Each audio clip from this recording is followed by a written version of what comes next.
When you think of Finland, the image of Mr. and Mrs. Santa Claus in Lapland may spring to mind. Or perhaps the thought of a quiet land where ramshackle cottages dotted beside lakes and vast expanses of forest seem more appropriate.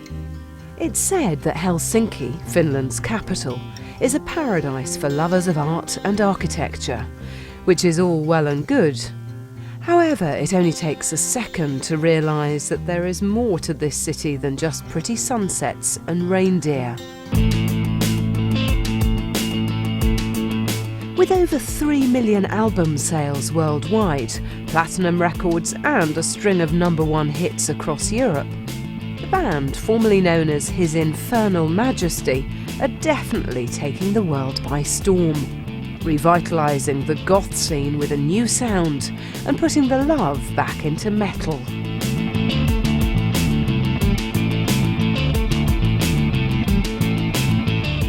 I was to describe him in one word. Successful. They are a unit. I have to say that sexy. I think their music is very sexy. Chain. You know, it's flexible, but still it's so strong that it's hard to break. Romantic. Yeah. I would describe him, it would be love. And mystic somehow, like inside. Him is a band that seems to transcend musical achievements and continue to produce poetic, melancholy music that seems to pulsate the message of love and death. But to understand the band, we first have to understand where it all began.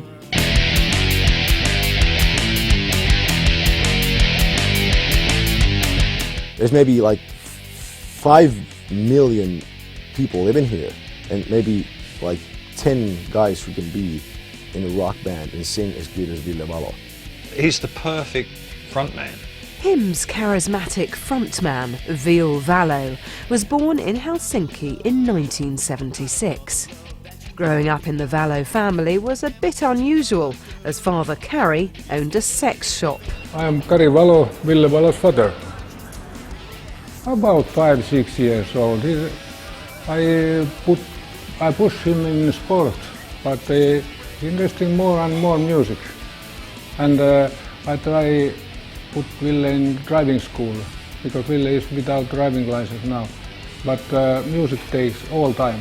He's interesting very much music.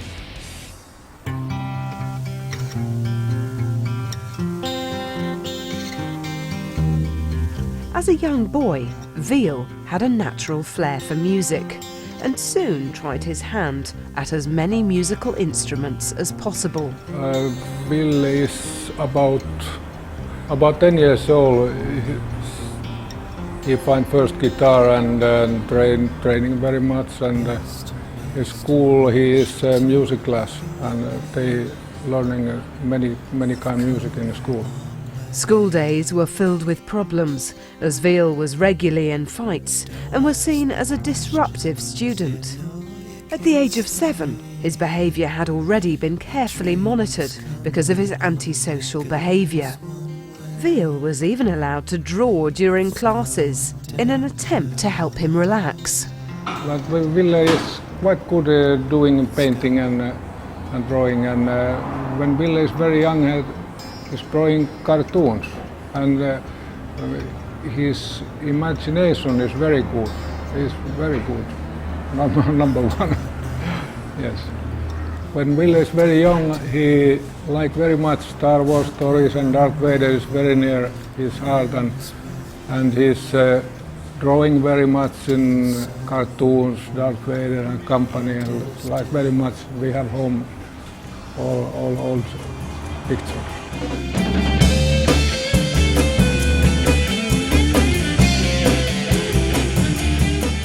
The young Ville submersed himself into the sounds of bands such as Black Sabbath, Led Zeppelin and Kiss, as well as the best of folk and country music.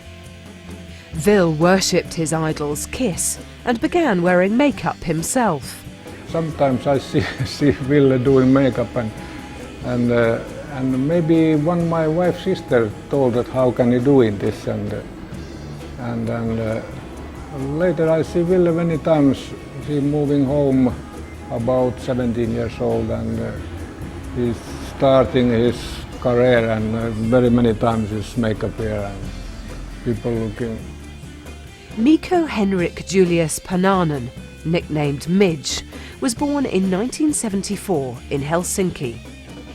His father was an orchestra musician and his mother was an actress, so it was no surprise that he began to have an interest in music. At the age of 12, Midge and Ville first met at school. They both shared a love for the bass guitar and started to jam together regularly. With Mika and Ville, they're training together very many hours in afternoon and after they come to school. Mikko Viljami Lindström, otherwise known as Linde, was born in 1976. His first instrument was an acoustic guitar, which he received when he was 10. He soon enrolled into music classes, where he started to perfect his ambition of becoming a famous guitarist. Ville and Linde first met at senior school and decided to form a band together called Aurora.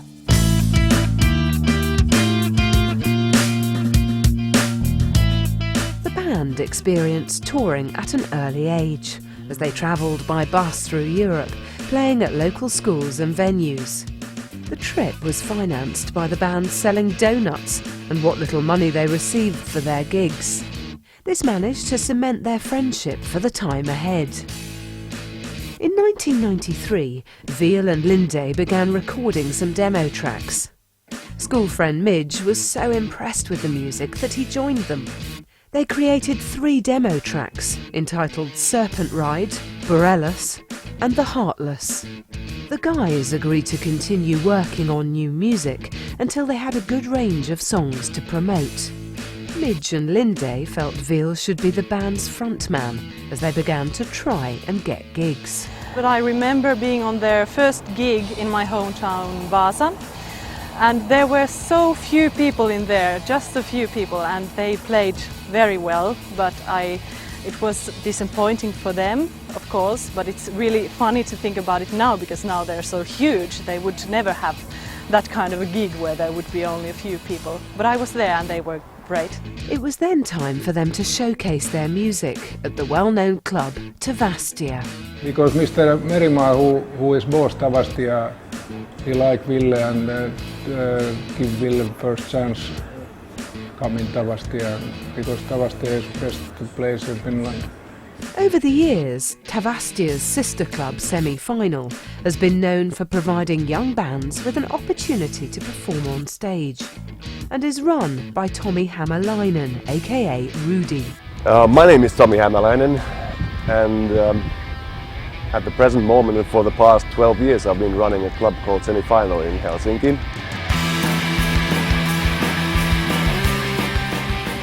At Semi-Final 10 years ago maybe, I came across an obviously talented young man, not even 18 at that point, and his name was Ville Valo. And him played their first gig at Semi-Final. It must have been, if I remember correctly, it was 95 New Year's Eve. It was kind of a, at least Ville was playing there, and if I remember correctly, Mika and Linde, possibly too, but it wasn't him proper yet. He asked me questions about the business and I tried to answer them. Yeah, but it was obvious that he was gifted.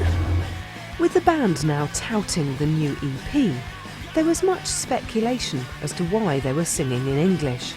Again, hymns seemed to go against the norm. In the 1990s, it really wasn't that popular in Finland to sing in English. I think many artists, because we have had, in Finland we have these, disappointments, because we have had these groups that we have tried to send to abroad to make a career, and those bands were singing in English. They were not necessarily doing good in Finland, but we assumed that now, because we have this band singing in English that sounds good, we should, put them abroad and try to make a career outside of Finland, and most of those attempts failed miserably.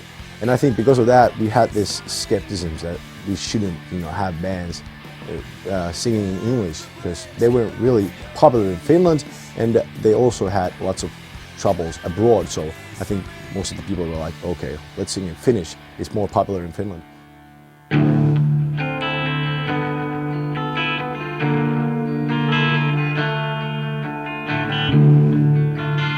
Before releasing their first album, Him recorded an EP entitled 666 Ways to Love, Prologue. The EP was released in 1996 and featured a cover version of Chris Isaak's Wicked Game. Okay, so the first EP came out in 1996, and radio started playing Wicked Game on radio a lot. A weird thing happened when they released their first singles. My girlfriend bought them, and it was like, I think that was a sign to me that, okay, this band is going to be big. Because my girlfriend doesn't buy, she might buy album, but she doesn't buy singles, and she bought their first single, I think. And that was a sign to me that, okay, they're going to become really big. One of the things has to be, as I say, the commercial element of the rock they're doing. Not just the goth side of it. I mean, they had a massive success with a Chris Isaak cover, Wicked Game. That took them, obviously, into fans of Chris Isaak. Now, Chris Isaak fans obviously aren't goth, but they did such a good version of it. It was acceptable, and it's a great song to play on the radio. We've always been playing loads of cover tunes by Madonna and Ramones and all sorts of weird acts, and it just felt good. That's the reason why we did it. People know Wicked Game, their version of that song, but still, there wasn't anything, it wasn't like, a huge thing when they released their first EP. It wasn't like a bomb would have exploded. It wasn't anything like that. It was a good song, people know the band, but I think still, people weren't sure what is this, because like that kind of stuff on radio wasn't really popular during that time. We're turning into this silly, heavy metal jukebox sort of a thing. We've been playing so many cover tunes, so nowadays we're just doing Wicked Game. But that was, we did our first tours in Germany and everywhere else in Europe. We played that a lot, and people seem to like it. It's a good track. In our playlist here on ARFM, we have about 300 main songs, and Him are up there. They are one of the most popular. We've currently got the Chris Isaak cover still on our A-list because it's one of the most requested songs we've ever had.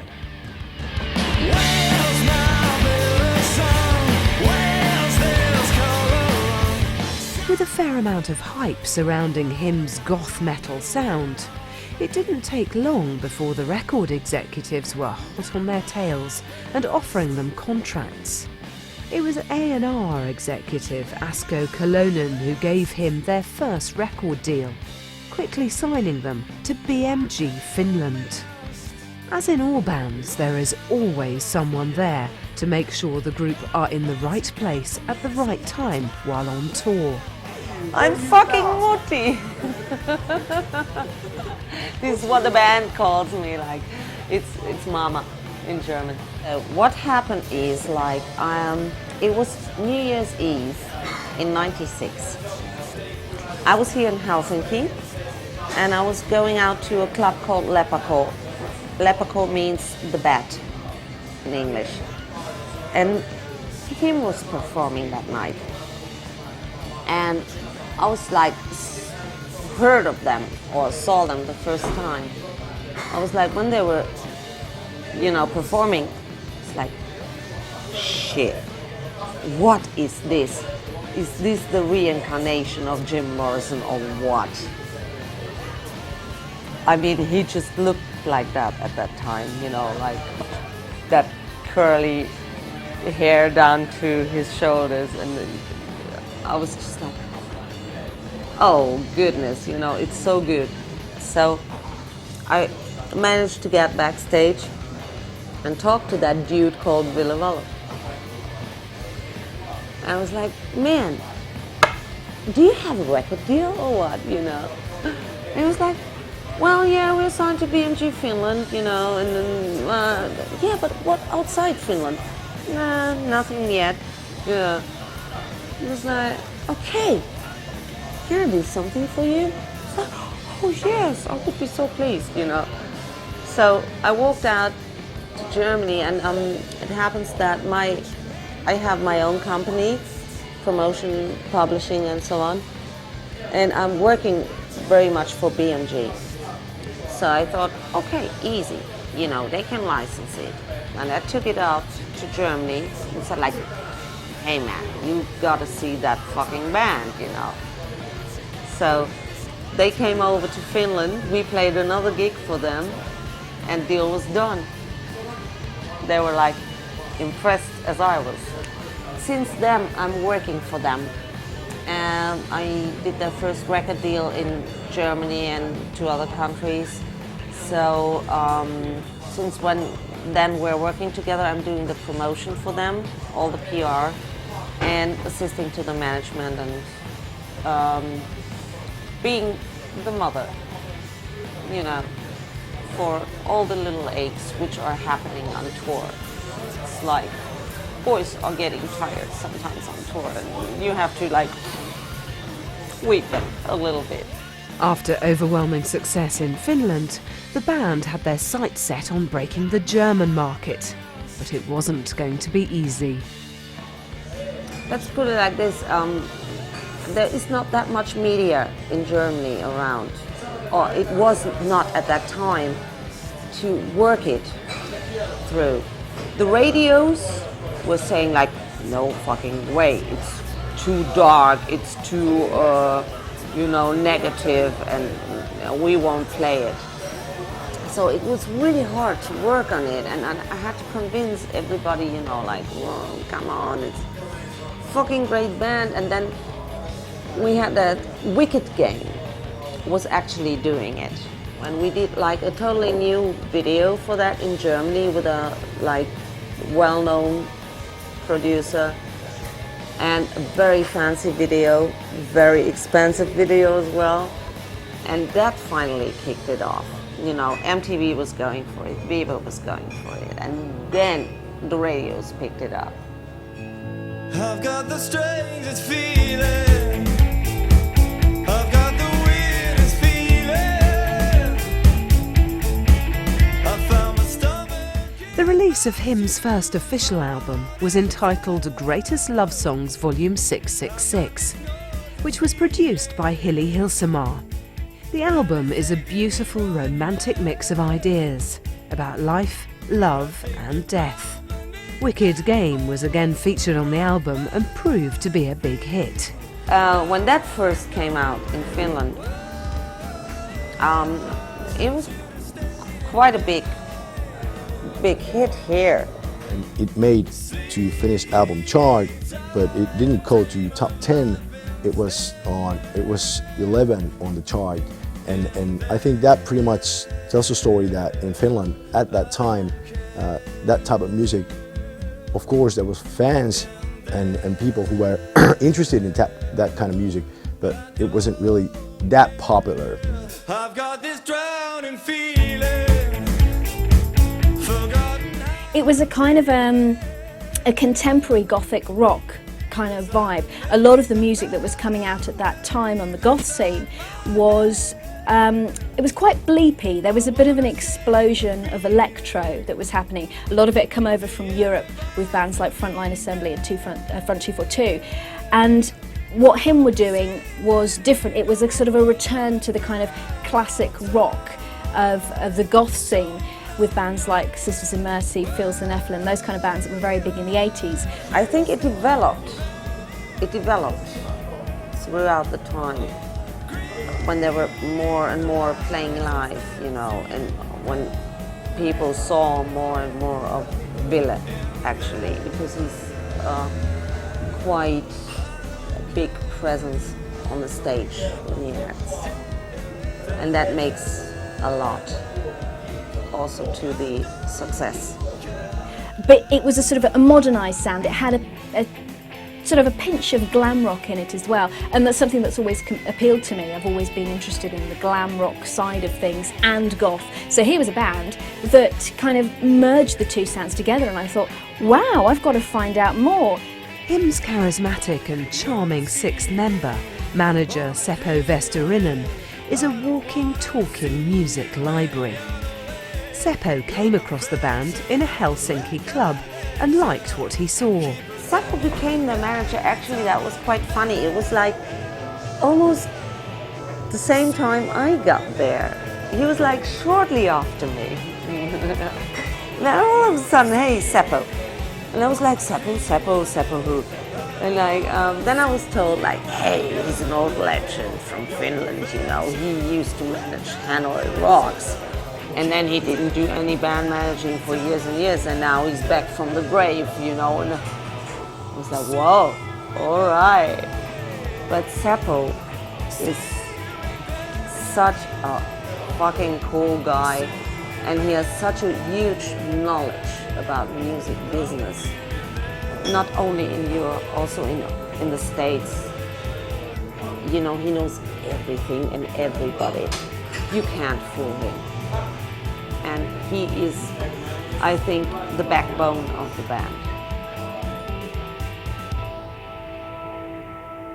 Him proved that rock was back.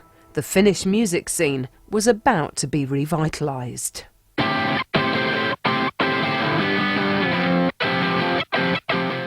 During the time when Him made their debut album, 1997, I think the music scene in Finland wasn't really that rock or heavy metal type of thing. It starts with a spark. A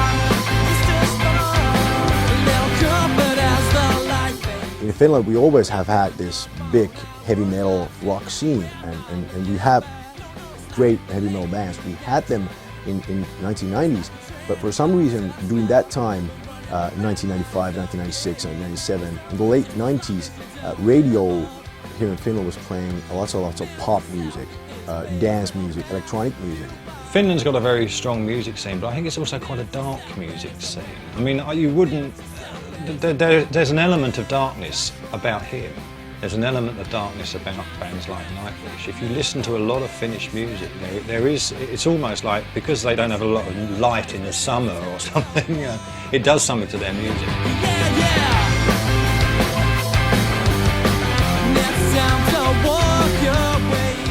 When you look at the album charts from the late 90s, you can see that there's like Spice Girls and Aqua and like that kind of bands.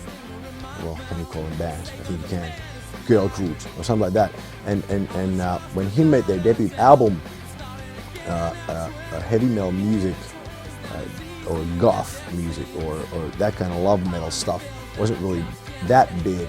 And for example, when you look at the album charts, most of the bands in Finland that were successful during that time, they were singing in Finnish, but not in English. And when he made the debut album, it somehow started this chain reaction where heavy metal music and maybe goth music or stuff like that started to become more popular, and him had really a great part in that. They were kind of the spearhead of. We had some pioneers back in the 70s already, back in the 80s with Hanoi Rocks and bands like that, but Him was the first band that made a serious impact.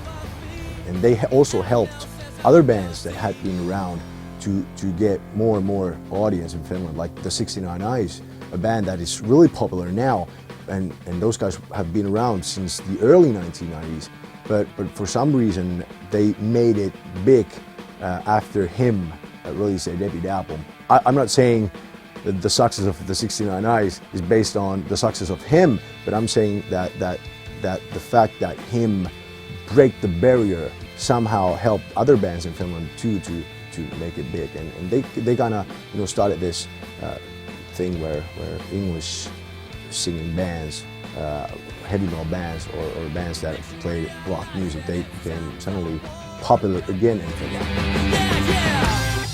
Him's hard-hitting drummer, Mika Christian Karpinen, better known as Gas, was born in 1971.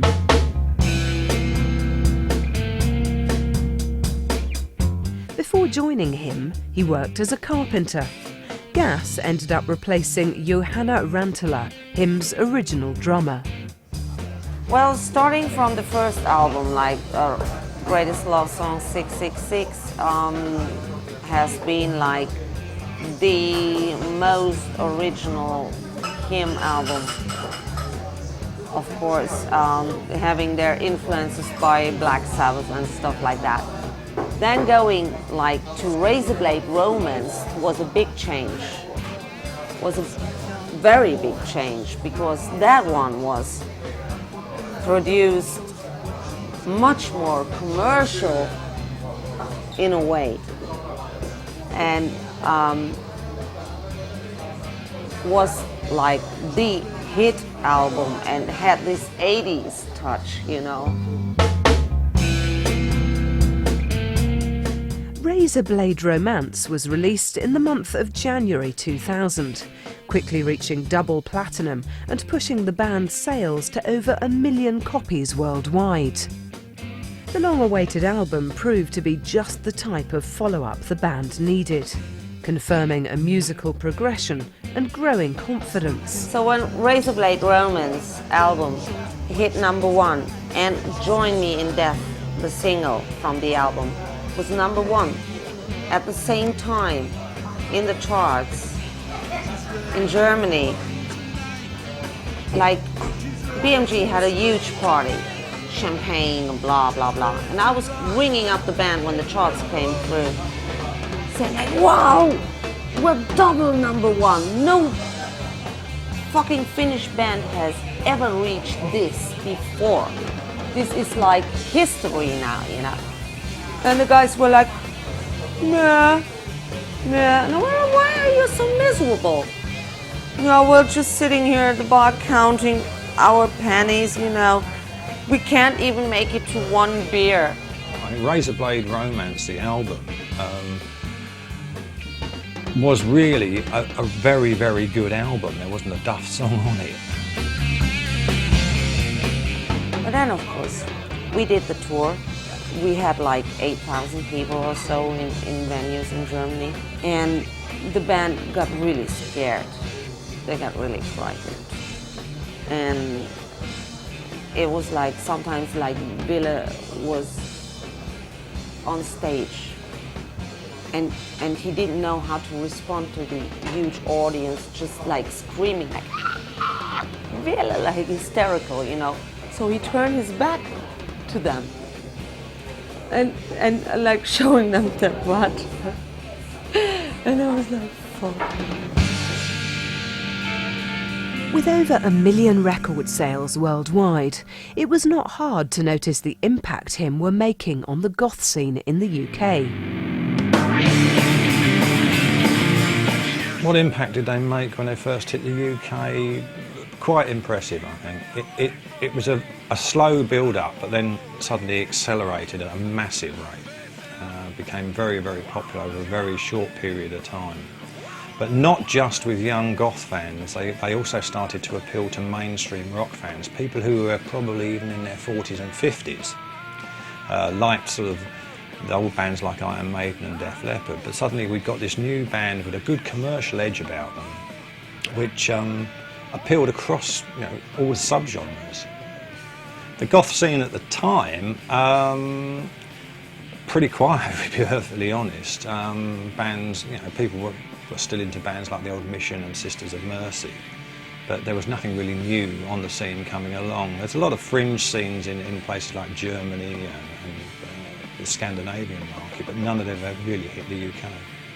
Probably 2000, I think it was, BMG Records in the UK decided finally that they were going to release Razorblade Romance as an album over here.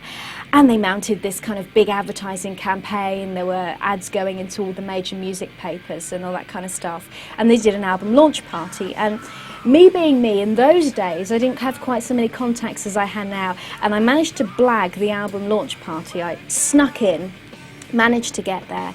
And they were putting out these CDs of Razorblade Romance, and a lot of the tracks on Razorblade Romance were actually on the original 666 love songs, but they were kind of redone, polished up a little bit, made more kind of more friendly for a bigger European audience. And I heard it and I said, yeah, I really like this band and I think they're going to be really big.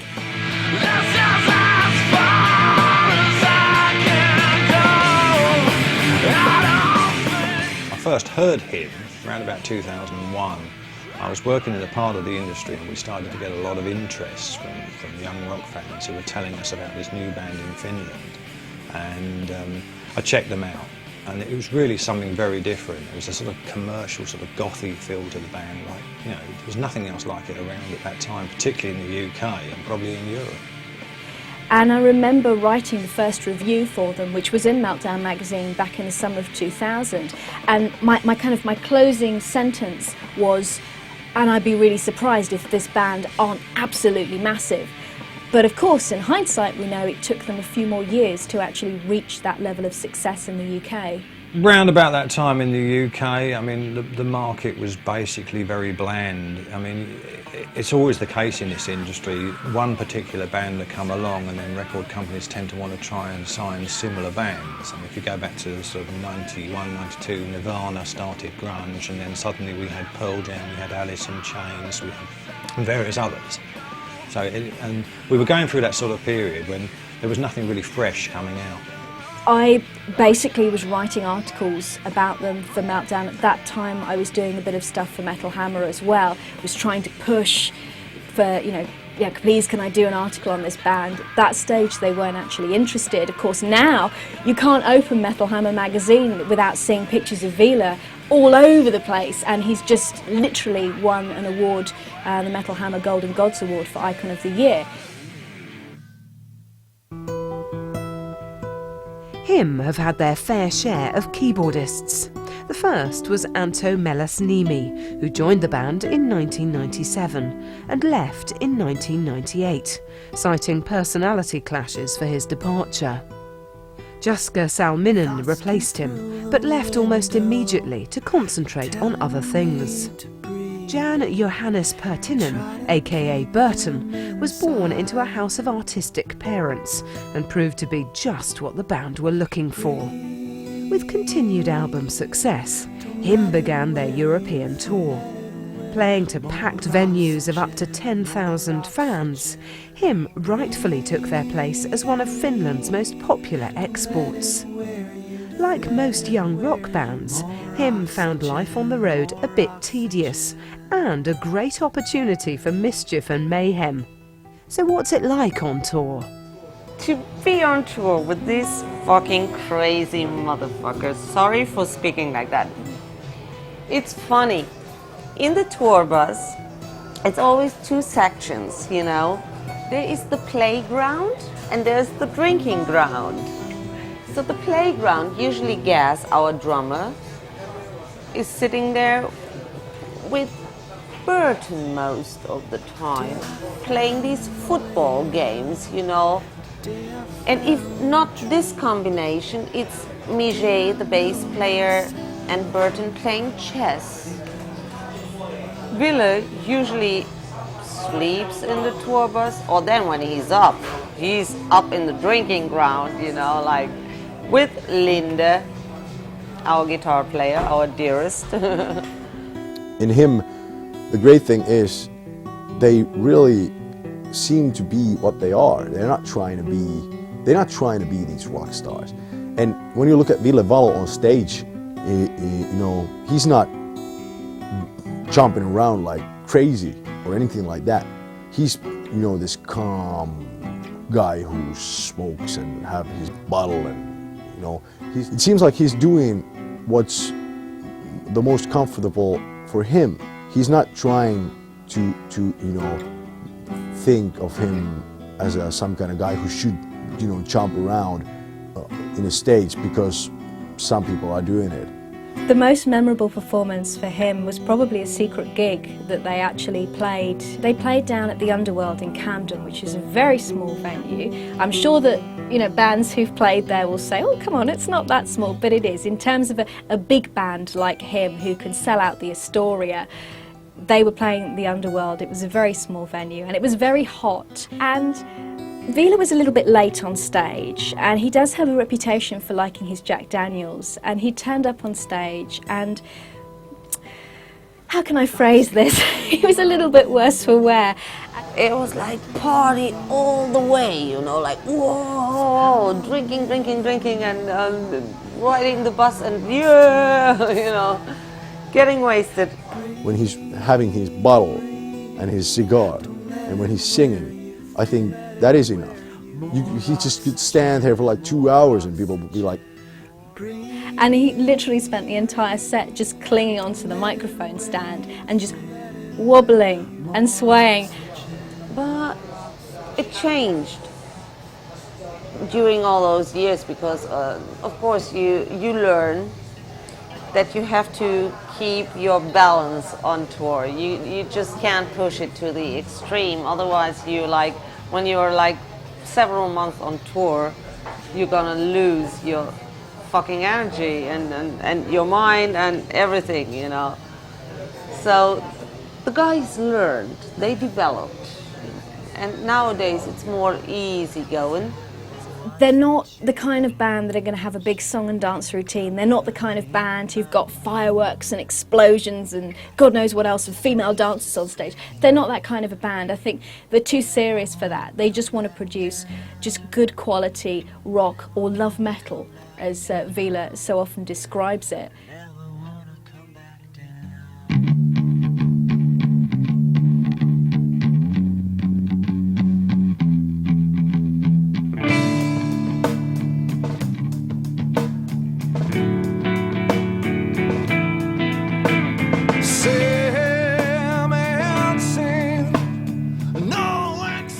The semi-final club is part of Helsinki's famous Tavastia Club.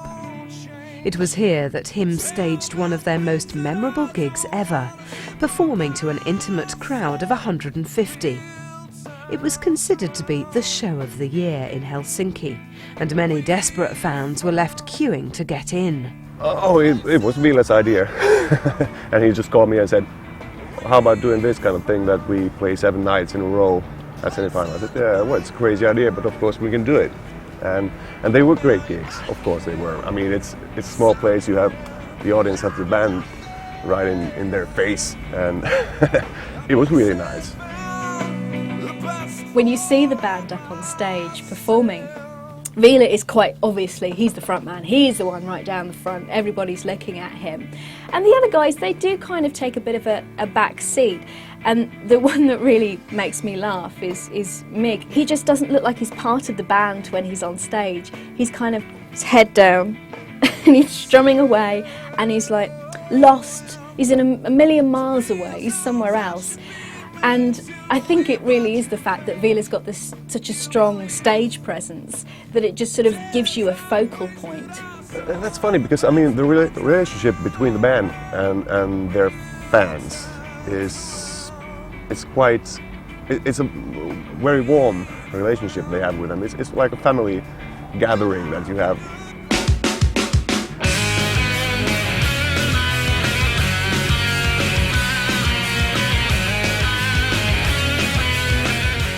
It wasn't until July 2001 that the band released their third album, Deep Shadows and Brilliant Highlights. In true Him style, the album once again topped the Finnish and Austrian album charts, reaching #2 in Germany and Switzerland.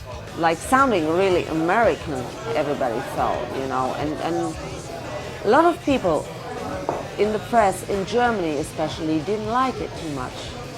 They said like, oh, what is this now? This is not Him. This is like really brushed up American shit, you know, American rock. And I didn't think so.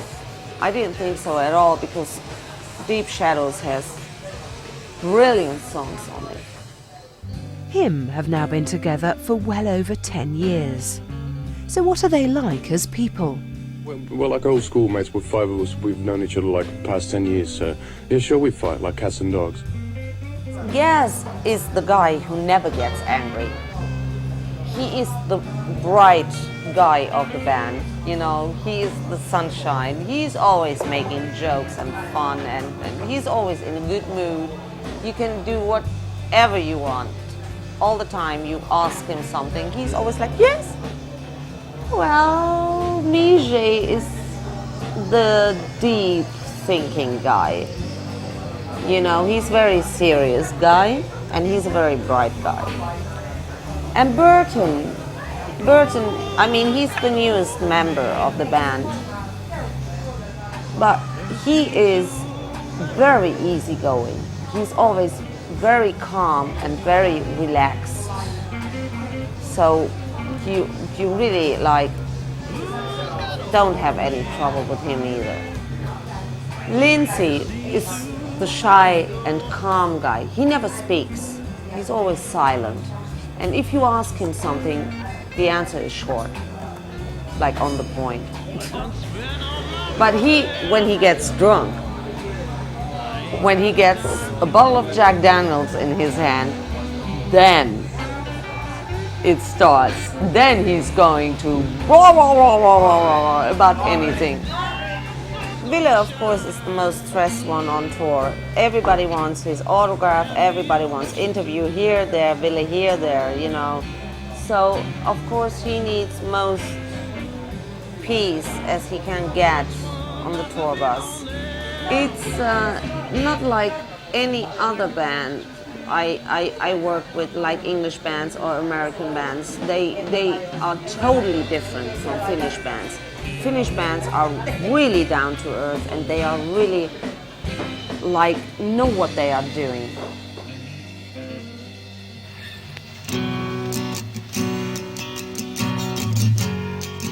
Over the years, him have continued to attract fans across Europe. But what is it that attracts girls to this love metal band? I think the one thing that got people interested, in fact, I'd say there were two things that got people interested. The first is Ville. He's a very attractive man. Like, yeah. He has that sort of slightly soft, pretty boy, but at the same time kind of dangerous because he's always smoking and he loves his Jack Daniels. So the girls love that kind of thing. When Ville sings, he's very, you know, hot. It's very, his voice is. Yeah, I like it. Sexy, it's so it's so down, like yeah. And I think when you've got anybody who's a slim, attractive-looking guy, you know, who takes his shirt off a lot, then the girls are bound to be interested. They're just so wonderful guys, and the music is not my style, but still I love it. And they're from Finland, and Ville Valo is gorgeous. The second thing that really, as far as I'm concerned, had a major impact on his success here in the UK and is starting to help them to break America is the fact that Bam Margera from Jackass was a big fan of theirs. I think it was just basically that he'd heard their music and he really started getting into them, and he had the him Heartogram logo tattooed on, and he approached them and he said, look, I'm really interested in producing like a promo video for you. Would you be up for it? And they're like, sure, you know, we got no problem with that. And he produced the promo video for Buried Alive by Love, which was their first big hit single. And I think it was simply the fact that Bam was associated with that, Jackass being a massive thing on MTV at that time. All the kids were getting into it, you know, it's a crazy guy doing disgusting things, or I should say crazy guys. Becoming that famous is, of course, affecting you in a way. And I think he deals pretty well with it. But still, of course, you can see that he's a little bit more tight going. Well, Ville is so gorgeous. Yeah. Ville, I think Ville is the best thing in him. Yeah, I think it's too. I've been in this bar in Helsinki and Ville has been there with me. No, in Lost and Found. Okay. And Ville is quite, I think, like, yeah, delicious. Like, oh. But I think there's part of him that's kind of a bit overwhelmed by the whole fame thing, about people coming up and screaming at him or wanting their photos taken.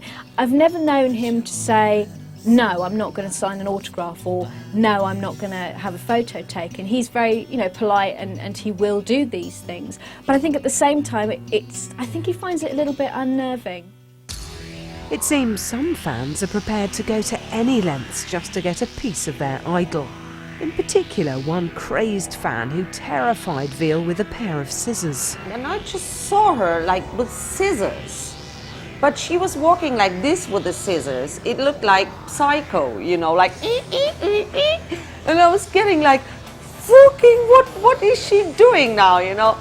And she was taking the scissors and clipped off a bit of Villa's hair. And at the same moment, I jumped to her, like, because I thought she was about to kill him, you know? It was like, man, and he got really psyched out, you know. He was like, oh my goodness, what was that, you know? It's like fucking hard to take for a guy. In Finland, people are different. There's a different kind of approach to fame than there is over here. I don't think you get these kind of screaming girls. Just having spoken to people from Finland, it doesn't seem to be that kind of thing. People seem to respect you a little bit more, stand back a little bit more and mind your space. So suddenly kind of being caught in throes of screaming girls, it must be very disorientating. I had one fan who had a little dog, and that fan even tattooed the dog with a autograph, believe it or not. Yeah, maybe they're the first like real band that have succeeded outside Finland, so maybe that's why they're so popular in Finland also. Ville is so like quite inside, like with when he's singing, he's like Finnish people are inside himself. It's interesting, I think. There is no age limit. We have like, of course, the very young teenager fans, but we also have like people who are like over 50 coming to the concerts. When Love Metal was released, it took the world by storm. It was mixed by legendary producer Tim Palmer, who had worked with artists such as U2 and Faith No More. Yeah, it's a surprising album because it's for the first time, it's really good.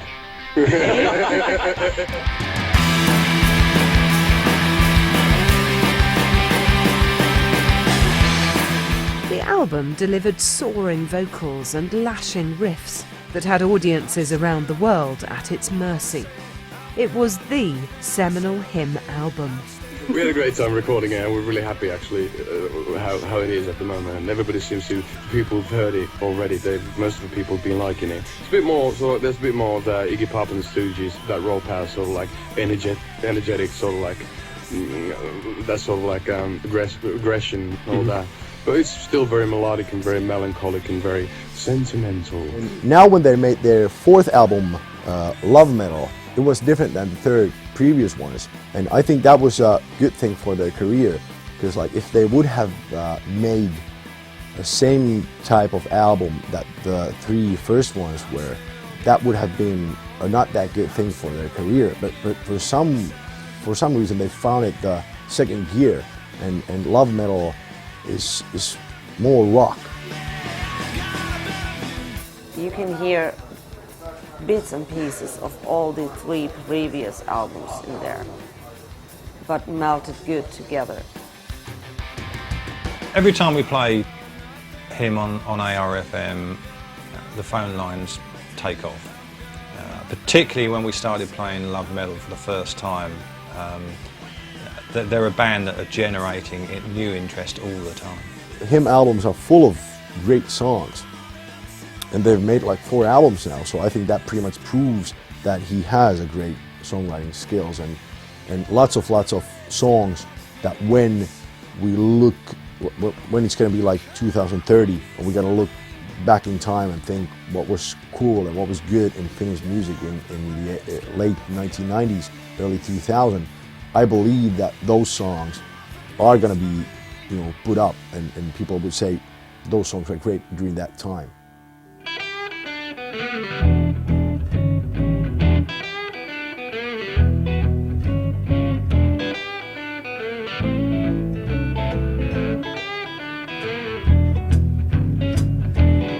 The next stage in hymn's meteoric rise is to break the US, an elusive market filled with challenges and rewards. So how will they do it? The new deal for the band is with the Sire Records in America. Like a very, very famous guy signed them, Seymour Stein. Seymour Stein is like the guy who was like doing Madonna, the Ramones, and so on, you know. He has a long history. The States, they still haven't actually broken just yet. I know they have released the Love Metal album over there, and it's doing okay. It's not doing massively well in the Billboard charts, but it's getting a little bit of interest. They are making really a big effort about this band right now in the US. So, and once it really goes through in the US, and it's on the way there already, it will hit the world. The hardest part in the States is the fact that I can't smoke on stage in New York and LA. It's going to be terrible. Yeah, the stage is not actually hard. I think all the rest of the things is hard. You know, it's not really hard to play, but it's all the things surrounding the event. For example? Like not knowing where you're going. Okay. And then waking up in the different room, which is almost the same to the previous room, but... Oh, you hate hotels, yeah? Yeah, I can't take it.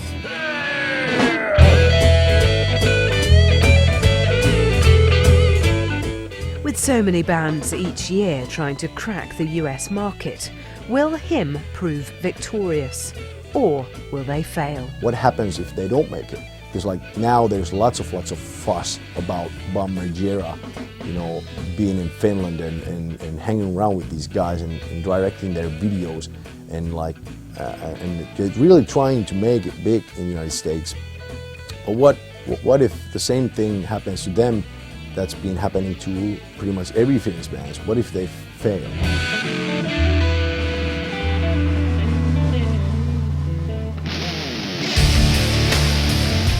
Many fans in the UK never realised that the band had previously released 3 albums before Love Metal. A compilation album was released to show fans what they'd been missing. Some of the stuff we've been making didn't come out in this part of the earth, so it's just a compilation album, and it represents what we've been doing last, I don't know, 7 or 8 years. Yeah, it was good for those people who thought that HIM, the band, started with the Love Metal album, which came out last year. Razorblade Romance was a great album. Love Metal came out, it's even better. The next album, probably, if it goes it continues along in the same manner, will take them to worldwide acclaim. Lots of secrecy surrounded the eagerly awaited 5th album, Dark Light. Veal was quoted as saying that the band was inspired by the works of the film composer Angelo Badalamenti. Tim Palmer is producing this. He was mixing already the Love Metal, and Ville and him get along very well.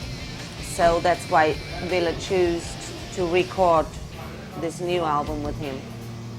And they did it in the LA Paramore Studios. And actually, Andy Wallace was about to mix the album, but it didn't work out. So Tim Palmer was taking over the mixing job as well. Actually, in the Jimi Hendrix Studios, Electric Lady, yeah. And we were up there in Jimi Hendrix's old flat, where we had our listening party for record company, where Jimi Hendrix used to live. And people in the studio are telling stories that there is still the ghost of him around. The last album, whilst Love Metal was more, if you like, better produced than Razorblade Romance, the edge was still there, the sort of hunger still sounded like it was there. I hope they don't lose that with future recordings. It's a very slippery slope to go down, and quite an easy one to go down, because obviously, you know, money makes a difference at the end of the day. If they keep that same hunger, then, you know, the success should continue.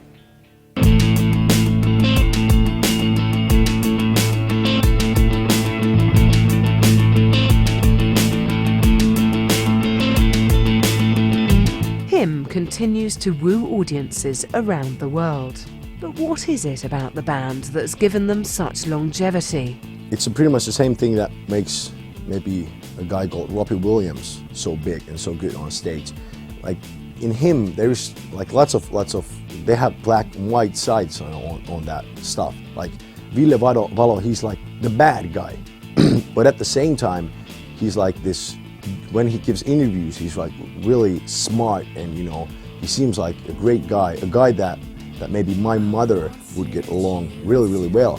Him have managed to successfully combine commercial rock music with an element of goth, and it's something which is new and exciting to fans.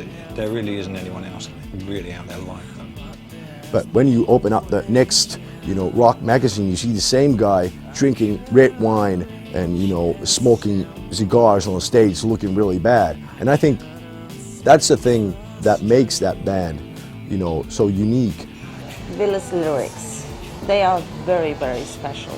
It's like poetry, and it's so many people can attach to that, and so many people feel, you know, their feelings, or they can like express their feelings through the lyrics. And then of course on top comes the music. You know, the fans are very important for him, and the fans are very special with him because they're really fanatic. That all makes a good cake. The Finnish rock scene continues to be influenced by hymn music. So what effect has that had locally? Demos. Every day we have one demo, and we get lots of demos from Finnish bands. And sometimes I hope that a band called Him would have never even born, because maybe 40% of all the demos that we get, they sound a lot like Him. And we got lots of that type of band right now in Finland. I think it wasn't like that in 1995 or 1996 when Him was starting. Even Ville Valo was playing in a band that sounded like Primus, and it was like progressive and stuff like that. But because of the success of Him, I think it's really popular now to make that kind of music in Finland. And yeah. Him probably have opened up the door for a lot of people. They've certainly opened up the door for Finnish rock music, and it's a bit of a sad thing in this industry. If one particular band comes along, then most of the record labels will look to that same area, either geographically or in terms of musical genre, to sign similar sounding bands. So with Him's success will come other bands who either sound like him or are very much aimed at the same market. Nowadays, even the people out of rock business in Finland take rock business seriously. They see that it's okay, a Finnish band can make it, and it's Ville Valo is a household name among 40, 50-year-olds too, and Him is a household name, and so that's maybe the major impact that they had, the most important one.